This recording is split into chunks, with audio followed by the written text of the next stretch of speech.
I've been in the personal development and self-help world for over 25 years, and I'm about to share with you what I never learned in school to be a marriage and sex therapist, and I needed to know to save my marriage, but more importantly, to save myself. So if you're a woman who's been on the do I stay or do I go hamster wheel in your marriage, if you're a woman who's already decided that it's time to exit your marriage, or if you're a woman that's decided that you're staying in your marriage, but you don't know how to do it in integrity without feeling like a doormat or that you're settling for something less, this class is for you. My name is Jenny Glick. I'm so happy that you're here. Let's get started. So my marriage began 25 years ago with a crash rather than a bang. I was 26 years old. I just married my best friend and rock climbing partner, Greg. 8 months after we were married, Greg was commuting by bike to work. He was a triathlete. He would ride his bike 15 miles each way to his teaching job that he had in Tucson, Arizona, where we lived. 40 minutes after he left the house, I received a call from the chaplain of the University Medical Center saying, "Are you Mrs. Glick?" And of course, I was disoriented. I was like, "What? What is this? What's happening?" I rushed down to the hospital, and here's what I encountered. All of these words from the professionals around me, the doctors. He's lucky to be alive. He was thrown 150 feet and he hit the pavement. The driver who hit him didn't even hit his brakes. He was going 40 miles an hour when he ran a red. And it was the driver who ran the red, not my husband. After 20 years as a police officer, I've never seen someone survive a collision like that. He will never walk again, ride a bike, climb, none of it. And the surgeon, that orthopedic surgeon, said to me, "I'm probably going to have to amputate his leg." I was devastated. On his third day in the hospital, we discovered that I was pregnant. Surprise! This was not how I thought I was going to start my marriage. Back in those days, I considered myself a strong kind of gal. I was a strong feminist. I knew how to work hard. I knew how to get things done. So I went back to doing the things that I knew how to do, which was work hard. I got tougher. I got busier. I took care of things. This is me and my husband while I was pregnant. I gave birth to a healthy son in 2001. And we started to pull our lives together, maybe like you know, between surgeries and doctor's visits. My husband went back to school to go into family practice. I got a second master's degree. So we were just getting through life. We were very busy. We were very overwhelmed. And when our son, Toby, was a toddler, he was diagnosed with type 1 diabetes. If you're watching this and you have a child with an autoimmune disorder, my heart goes out to you. I understand what it's like. And so it was like another collision for us trying to get on top of that. So here we are, circa 2006, two highly educated adults, and we were sucking in our marriage. And this was especially hard for me because my area of expertise was marriage and family therapy. We had financial troubles. Our sex life was in the dumpster. We had conflict around how to parent, lack of sleep. Both of us were really busy with our careers. I felt this huge disappointment because we never had the honeymoon period in our relationship, which was so devastating. I wondered if I had married the right person. I thought I was broken, that maybe I wasn't trying hard enough. I was convinced that my husband was doing so many things wrong. Even though he was such a nice guy, I just felt like if he would just change what he was doing, it would be so much better. I compared our lives to the lives of others all the time. So I did what most women do when we are stuck in our marriages. I blamed my husband. I talked to my friends about how he was like having another child at home. I bought books for him to read, and then I'd put a little Post-it note in them, you know, and mark the pages. And I would tell him he needed a therapist or a coach. I would say things like, well, I know I have my part in it, but if he would, right? Like I would sort of own my stuff, but I mostly really blamed it on him. Finally, we did go to therapy. We went to couples therapy. We had nonviolent communication, classes that we took, psychodrama, family constellations, EFT, Imago, sex therapy, EMDR. We even did spiritual counseling. So we did a lot of work. And I heard some of the most peculiar things and things that made my skin crawl, even though I knew that my therapists were really trying their best. Often we were told, I want you to look at him and tell him how you feel in couples counseling, which I was so frustrated about because I felt like he knows how I feel. I tell him all the time how I feel. And it just felt like a waste of time and energy because we couldn't hardly afford therapy. We had to pay for a sitter, which was expensive. And then we would be in this session and we weren't even getting anything out of it. We had therapists who would tell us to do the eye gazing activity. Have you done this? Which is lovely when you're in a loving space with your partner, but when you're not, when you're so emotionally bankrupt, it was horrible. And I felt like a failure as a wife, as a woman, when I couldn't eye gaze with him and feel all those butterflies that I felt like they were trying to get me to feel. We had therapists tell us to go on date nights, right? And again, the date night was going out to eat. That was expensive. Finding childcare, which was really hard with a child with special needs. Then we'd go out on the date night and we would argue, and I might feel pressure that now I'm supposed to want to have sex with you, and we're not in a really good place. And so date night became something that I sort of dreaded, which had the opposite effect of what it was supposed to. And then my favorite zinger of a therapist who said, have you considered hiring a professional dom on Craigslist? Oh my gosh. Are you kidding me? Like, is there something else we could do besides this? This was intervention one from her. So none of this worked for me. One therapist told me that we should probably get a divorce. And that was devastating because, again, I was a couples therapist and I thought, holy cow, if I can't figure this out in my marriage, how in the world am I even helping other people? But this guy was my best friend and still is, and a really good man. And I didn't want to break apart our family. And I just knew in my heart, you know, when you have those knowings, I just knew there had to be another way. So I took what I have been learning from spiritual teachers, money mindset practices, and depth-oriented psychology, and I started to apply it to my marriage. And so since I was about 17, I've been very interested in spirituality. I've done countless meditation courses, all kinds of spiritual programs and groups and things like that. Here are just some of the books that informed what I started to apply to my marriage. And I'm going to tell you, I'm going to distill it down to these very simple things that can change your marriage dramatically. So your thoughts, your feelings, your behaviors, and your beliefs create your character. So it creates this kind of like an avatar of who you are and how you walk around in the world. And your character will play out, it will broadcast, it will amplify your story in intimate partnership. And it actually shows up way more in intimate partnership for most of us than any other relationship. So marriage is an opportunity to play out your story with someone else so you can see what's happening inside. Nobody told me that, right? I didn't know that. So my story inside was things like, I have to do it all on my own. I'm not enough. I can't trust anyone. No one can do things as well as I can. I don't need a man. So that was my story. That was my belief inside. And I was projecting that on my husband.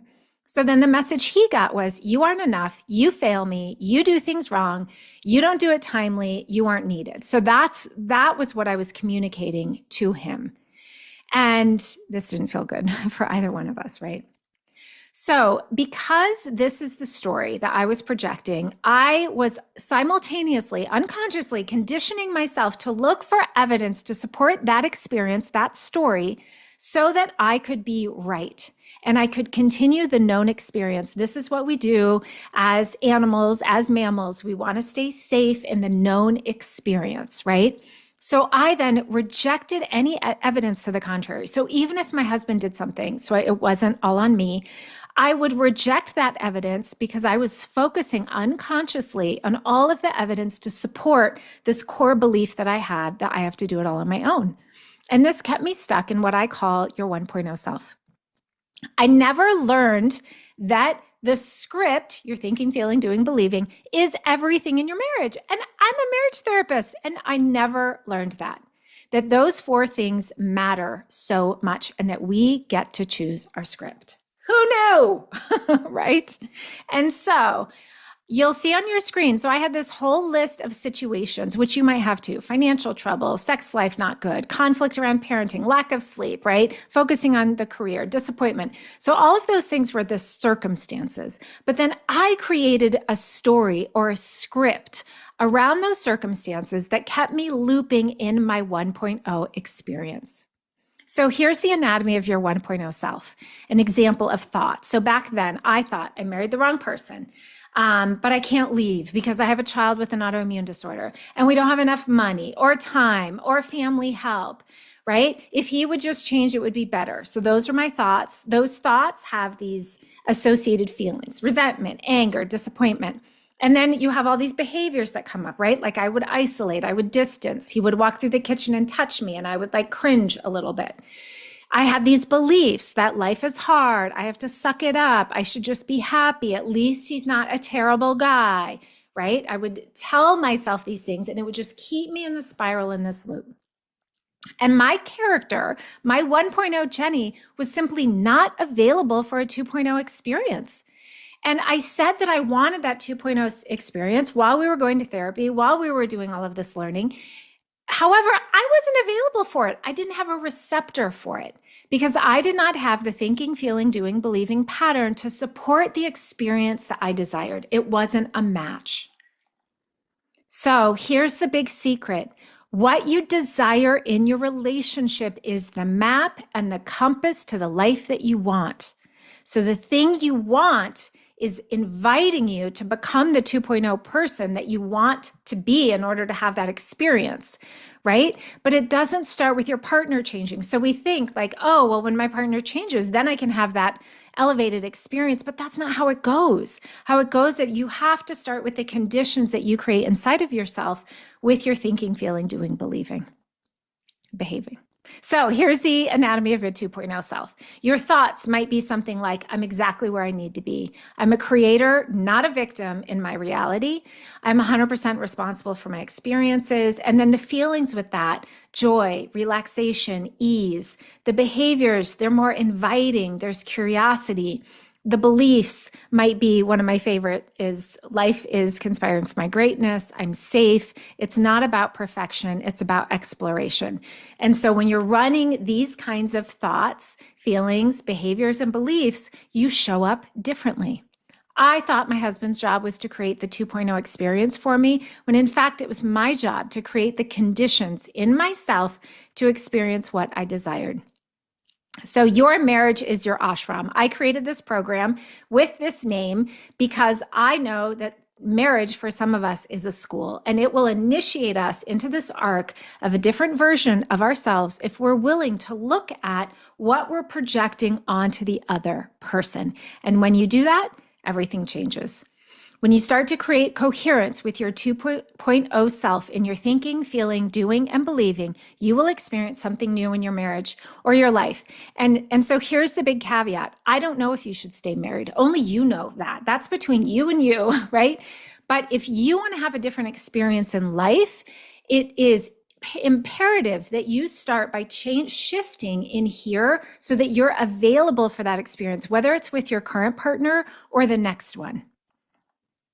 So I guide women to all of these things, to anchor in their 2.0 self, nourish themselves daily, give their partner a role. Most of us, if you've been an independent woman and you don't need a partner, male or female, your partner doesn't have a role. And so learning how to give them a role, I help you create from a really sourced internal space and uncover the wisdom that lives within you because you have it in here. Sometimes we just need a little bit of support to find what that wisdom is.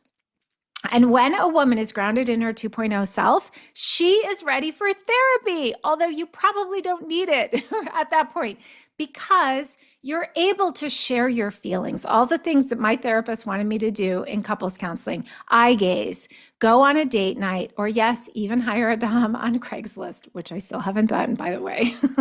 I don't know if I ever will.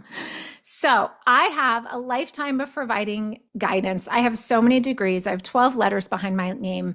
I've been legit doing this work for 25 years.